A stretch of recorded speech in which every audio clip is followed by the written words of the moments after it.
In this final video, I wanted to comment on some of the thoughts and things that came up while building this model of the DNA molecule. Um, First thing that I noticed is that if I build a really big model like this, it slows down as I try to rotate it or move it around in different views. And the problem is that when you build a really big model, Sketchup and the computer have to calculate how everything works together. So it takes longer for it to do so, and that can slow up your construction speed. Like if I wanted to expand this model even more, the computer would slow down even more. One workaround for that is to go into View, and instead of selecting X-ray, select Wireframe, and you can see now it's a little bit easier to move stuff around. So you may want to keep that in mind. So let's go back here, and I change it back to Shaded with Textures. Okay, now no model is perfect, so you may want to expand on the model that we have here.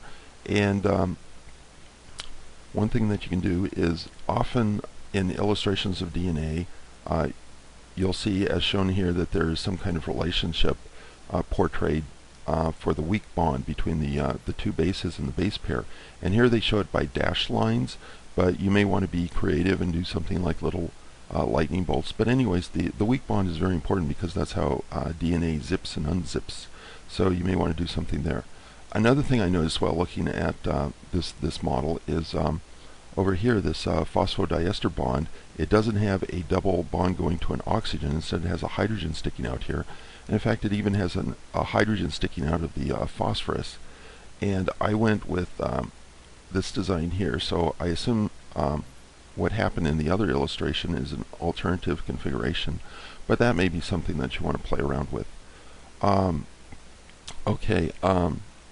general comment is that Sketchup has been sold by Google to a company called Trimble Navigation, and that won't affect the existing copies of Sketchup out there. The existing versions, they'll still be free, and you can still use them for molecular modeling.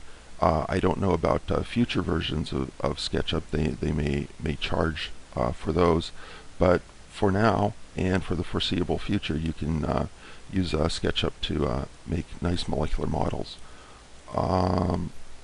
So I thought I'd close by mentioning something that I learned from the task of making my own molecular model, and that is this business about the 3 and the 5' ends of a DNA strand. I've read about this for a long time for DNA. You can see up here it's 3 and here's 5, so it's reverse.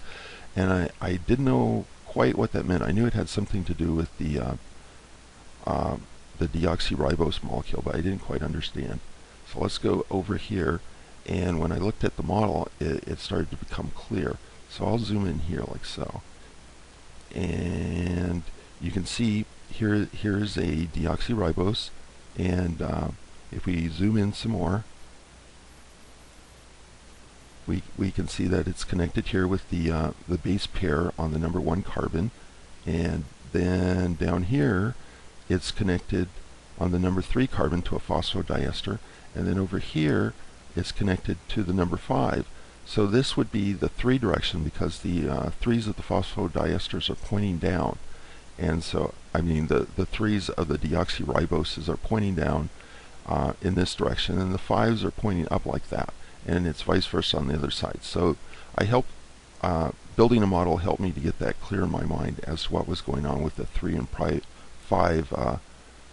strand ends of DNA helix. And there are other things you can learn by putting together a molecule on your own too. Okay, if you have any thoughts, you feel free to email me, and thanks for coming along on the ride, and I hope you have fun with modeling molecules on your own now.